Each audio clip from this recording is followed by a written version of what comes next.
న్యాయాధిపతులు 1వ అధ్యాయము. యెహోషువ మృతి నొందిన తరువాత ఇశ్రాయేలీయులు కనానీయులతో యుద్ధము చేయుటకు తమలో నెవరు ముందుగా వారి మీదికి పోవలసినది యెహోవా తెలియజేయునట్లు ప్రార్థన చేయగా, యెహోవా ఆ దేశమును యూదా వంశస్థులకిచ్చియున్నాను, వారు పోవలెనని సెలవిచ్చెను. అప్పుడు యూదా వంశస్థులు తమ సహోదరులైన షిమ్యోనీయులతో, మనము కనానీయులతో యుద్ధము చేయుటకు మా వంతులోనికి మాతో కూడా రండి, మేమును మీతో కూడా మీ వంతులోనికి వచ్చేదమని చెప్పగా, షిమ్యోనీయులు వారితో కూడా పోయిరి. కనానీయుల మీదికి యూదా వంశస్థులు పోయినప్పుడు యెహోవా కనానీయులను పెరిజ్జీయులను వారికి అప్పగించెను గనుక వారు బెజెకులో 10,000 మంది మనుషులను హతము చేసిరి. వారు బెజెకులో అదోని బెజెకును చూచి వానితో యుద్ధము చేసి కనానీయులను పెరిజ్జీయులను హతము చేసిరి. అదోని బెజెకు పారిపోగా వారు అతన్ని తరిమి పట్టుకొని అతని కాళ్ళు చేతుల ఒట్టున బొటన వేళ్లను కోసివేసిరి. అప్పుడు అదోని జెబెకు తమ కాళ్ళు చేతుల బొటన వేళ్లు కోయబడిన 70 మంది రాజులు నా భోజనపు బల్ల క్రింద ముక్కలు ఏరుకొనుచుండిరి. నేను చేసినట్లే దేవుడు నాకు ప్రతిఫలమిచ్చెననెను. వారు యెరూషలేమునకు అతన్ని తోడుకొని రాగా అతడు అక్కడ చనిపోయెను. యూదా వంశస్థులు యెరూషలేము మీదికి యుద్ధము చేసి దానిని పట్టుకొని కొల్లబెట్టి ఆ పట్టణమును కాల్చివేసిరి. తరువాత యూదా వంశస్థులు మన్యముల యందును దక్షిణ దేశమందును లోయ యందును నివసించిన కనానీయులతో యుద్ధము చేయుటకు పోయిరి. మరియు యూదా వంశస్థులు హెబ్రోనులో నివసించిన కనానీయుల మీదికి పోయి షేషాయిని, అహిమానును, తల్మాయిని హతము చేసిరి. ఆ హెబ్రోను పేరు కిర్యతర్బా. అక్కడ నుండి వారు దెబీరు నివాసుల మీదికి పోయిరి. పూర్వము దెబీరు పేరు కిర్యత్సెఫేరు. కాలేబు కిర్యత్సెఫేరును పట్టుకొని కొల్లబెట్టు వానికి నా కుమార్తె అయిన అక్సాను ఇచ్చి పెళ్లి చేసేదనని చెప్పగా, కాలేబు తమ్ముడైన కనాజు కుమారుడగు ఒత్నీయేలు దాని పట్టుకొనెను గనుక కాలేబు తన కుమార్తె అయిన ఆక్సాను అతనికిచ్చి పెళ్లి చేసెను. ఆమె తన పెనిమిటి ఇంట ప్రవేశించినప్పుడు తన తండ్రిని ఒక పొలము అడుగుటకు అతనిని ప్రేరేపించెను. ఆమె గాడిదను దిగగా కాలేబు నీకేమి కావాలని అడిగెను.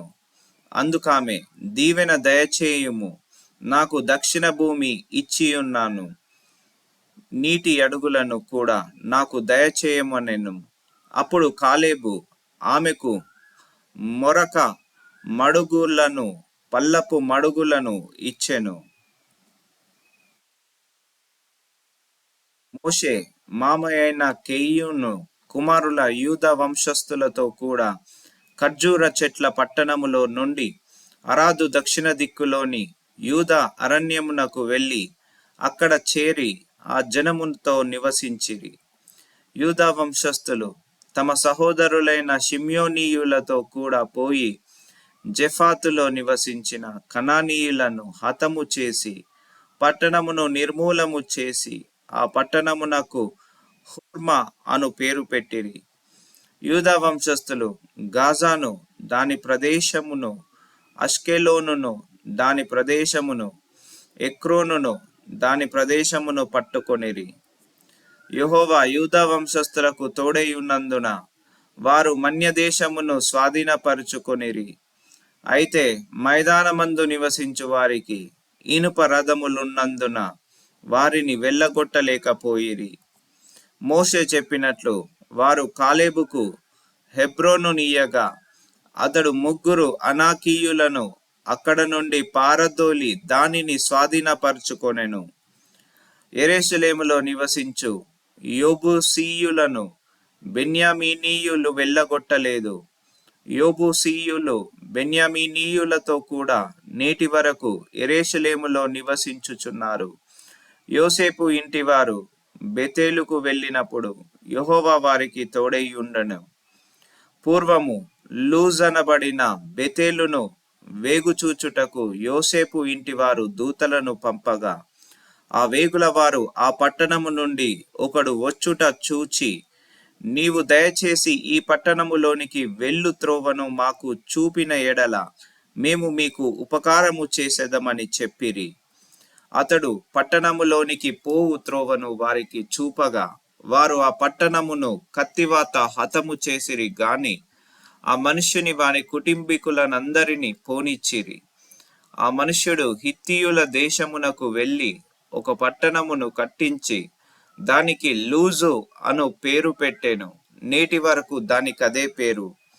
మనుష్యులు బెషయానును దాని పల్లెలను, తైనాకును దాని పల్లెలను, దోరు నివాసులను, దోరు పల్లెలను, ఇబ్లెయామును దాని పల్లెలను, మొగిద్దో నివాసులను, మొగిద్దో పల్లెలను స్వాధీనపరచుకొనలేదు. ఏలయనగా కనానీయులు ఆ దేశములో నివసింపవలనని గట్టిపట్టు పట్టియుండిరి. ఇజ్రాయేలీయులు బలవంతులైన తరువాత వారు కనానీయుల చేత వెట్టి పనులు చేయించుకొనిరి, కాని వారిని బొత్తిగా వెళ్ళగొట్టలేదు. ఎఫ్రాయిమీయులు గేజేరులో నివసించిన కనానీయులను వెళ్ళగొట్టలేదు. గేజేరులో కనానీయులు వారి మధ్యను నివసించిరి. జెబులూనీయులు కిత్రోను నివాసులను, నహాలోలు నివాసులను వెళ్ళగొట్టలేదు. కనానీయులు వారి మధ్య నివసించి వారికి వెట్టి పనులు చేయువారైరి.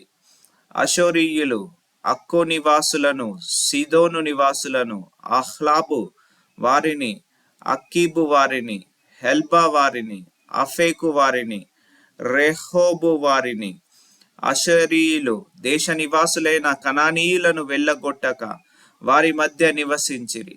నఫ్తాలీయులు బెత్షెమెషు వారిని, బెతనాతు వారిని వెళ్ళగొట్టలేదు గాని బెత్షెమెషు నివాసుల చేతను, బెతనాతు నివాసుల చేతను వెట్టి పనులు చేయించుకొనిరి. అమోరీయులు దానీయులను పల్లపు దేశమునకు దిగనీయక మన్యమునకు వారిని వెళ్ళగొట్టిరి. అమోరీయులు అయ్యాలోను, నందలి హెరేసు కొండలోను, షయల్బీములోను నివసింపవలెనని గట్టిపట్టు పట్టియుండగా యోసేపు ఇంటివారు బలవంతులై వారి చేత వెట్టి పనులు చేయించుకొనిరి. అమోరీయుల సరిహద్దు అక్రబీము మొదలుకొని హస్సేలా వరకు వ్యాపించెను.